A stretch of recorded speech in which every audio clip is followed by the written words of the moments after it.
BJP ने जम्मू कश्मीर के नगरोटा और बडगाम सीटों पर उपचुनाव कराने के फैसले का स्वागत किया है। बीजेपी प्रवक्ता अल्ताफ ठाकुर ने कहा कि हम हमेशा से चाहते थे कि नगरोटा और बडगाम सीटों पर जल्द से जल्द चुनाव हो। हम इस कदम का स्वागत करते हैं।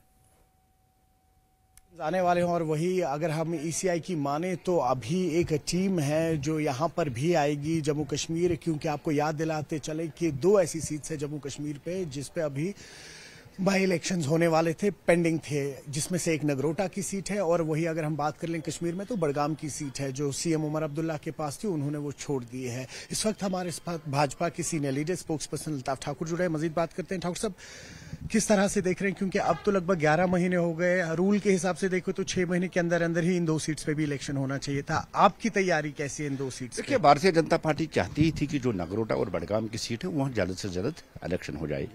अब बिहार इलेक्शन के साथ ये बात आ रही है कि जम्मू कश्मीर की जो सीटें रह गई थी, चाहे वो नगरोटा हो चाहे बडगाम हो, वहां भी इलेक्शन कराए जाएंगे। भारतीय जनता पार्टी इसका खैर मकदम करती है, वेलकम करती है। जहां तक तैयारियों का ताल्लुक है, देखिए, भारतीय जनता पार्टी एक नेशनल पार्टी है और हर वक्त किसी न किसी स्टेट में इलेक्शन होता ही रहता है और भारतीय जनता पार्टी 24/7 इलेक्शन के लिए तैयार रहती है। और जम्मू कश्मीर में भी उसका बड़ा प्रभाव है। जिस तरह से नेशनल लेवल पे प्रोग्राम्स आते हैं इलेक्शंस को लेके, खासकर अगर आप देखेंगे कि जब इलेक्शंस आते हैं तो जम्मू कश्मीर के लोगों को बिहार, दिल्ली या दूसरी जगहों पे भेजा जाता है और वहां के लोगों को यहाँ इलेक्शन के दौरान भेजा जाता है।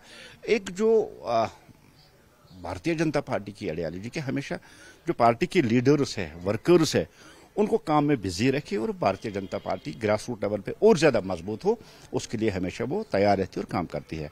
अब जिस तरह से इलेक्शन आने वाले हैं, बाई इलेक्शन बडगाम और नगरोटा सीट का, भारतीय जनता पार्टी फुल्ली तैयार है और भारतीय जनता पार्टी जीतने और भारतीय जनता पार्टी जिस तरह से इन्होंने काम की है इलेक्शंस के बाद, जिस तरह से भारतीय जनता पार्टी ने लोगों के इश्यूज उठाए, लोगों के मसाइल उठाए, चाहे वो सैलाब हो, चाहे वो जो नेचुरल डिजास्टर हुआ जिसमें हमारे अरबों करोड़ रुपए का फ्रूट जहां नुकसान हुआ, वहां भी भारतीय जनता पार्टी सबसे पहले पहुंची और भारतीय जनता पार्टी लोगों के लिए काम करते हैं। हमने कभी वोट बैंक की सियासत नहीं की, लेकिन हम उम्मीद रखेंगे कि रिटर्न में भी हमें वही मिलेगा और भारतीय जनता पार्टी इन दोनों सीटों पे जीत के आ जाएगी। बहुत शुक्रिया। न्यूज़ 18 के लिए आफाक शाह के साथ श्रीनगर से मैं सरोज कफरी।